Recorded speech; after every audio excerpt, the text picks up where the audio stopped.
Hello friend, welcome to it and repeat. কেমন আছো সবাই? আশা করি সবাই খুব ভালো আছো। আর আমার আজকের রেসিপি হলো বাটা মাছের ঝাল। পুরো একদমই রেগুলার মশলা দিয়ে বানিয়েছি, ঘরে যা যা আমাদের থাকে উপকরণ রেগুলার সেটা দিয়েই বানিয়েছি। পুরো ভিডিওটা দেখো, আশা করি তোমাদের ভালো লাগবে।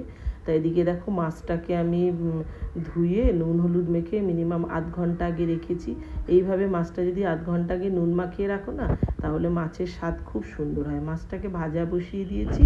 এবার যে মশলাটা আমি দিয়ে বানাবো সেই মশলাটা বানিয়ে নিচ্ছি।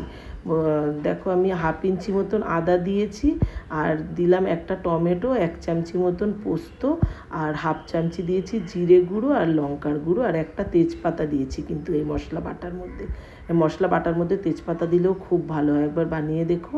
আর লঙ্কাটা তো যে যেমন খাও সেইভাবেই দেবে, ঝালটা যার যার রুচি অনুযায়ী। আর এখানে দেখো, মাছগুলো কিন্তু আমার ভাজা হয়ে গেছে। এবার আমি যে মশলাটা বানিয়ে রেখেছি সেটা দিয়ে, আর কিছুই না, ওইটা দিয়ে মশলাটা মানে রান্নাটা আমি করে নেব। তা দেখো, এই তেলের মধ্যেই দিয়ে দিচ্ছি।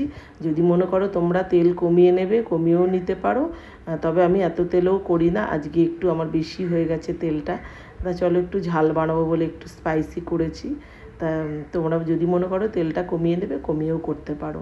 আর আমি দেখো, এটা লোহার কড়াইতে রান্না করছি।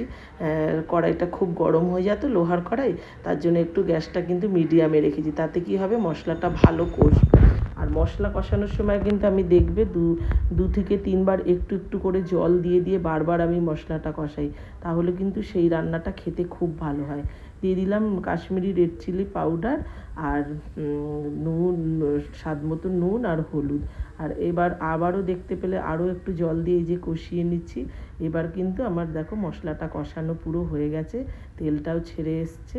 এবার আমি দিয়ে দেবো ঝোলটা যে যেমন পরিমাণ দিতে চাও সেইভাবেই দেবে।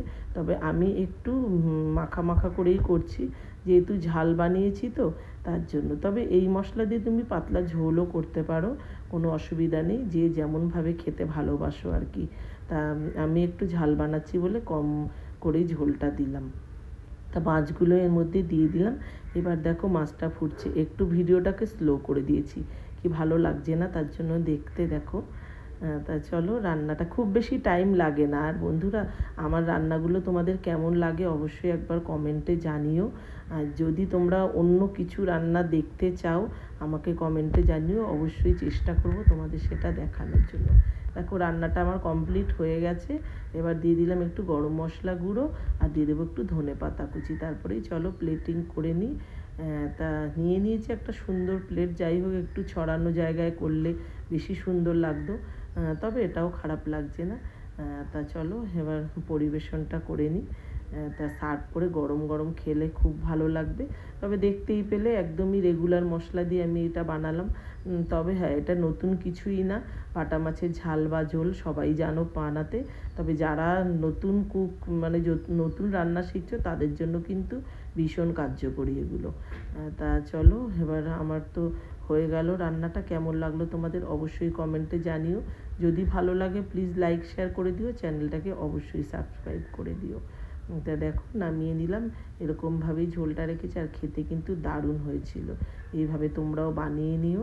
যেই রান্নাগুলো দেখাই অবশ্যই তোমরা কমেন্টে তো আমাকে কিছুই জানাও না, তবে আমি এজন্যই দেখাই তোমরা এইভাবে বানিয়ে তোমরাও খাও। তা আমার রান্নাগুলো ফলো করে এইভাবে বানিয়ে নাও। তা দেখবে খুব ভালো হয়।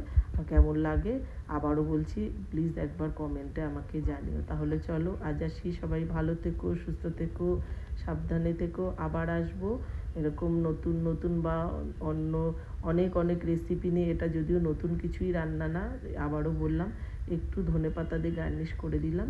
কেমন লাগলো অবশ্যই জানিও। আজ আসি, সবাই ভালো থেকো, সুস্থ থেকো, সাবধানে থেকো। আবার আসবো অনেক অনেক রেসিপি নিয়ে, কিংবা অন্য কোনো ব্লগ নিয়ে।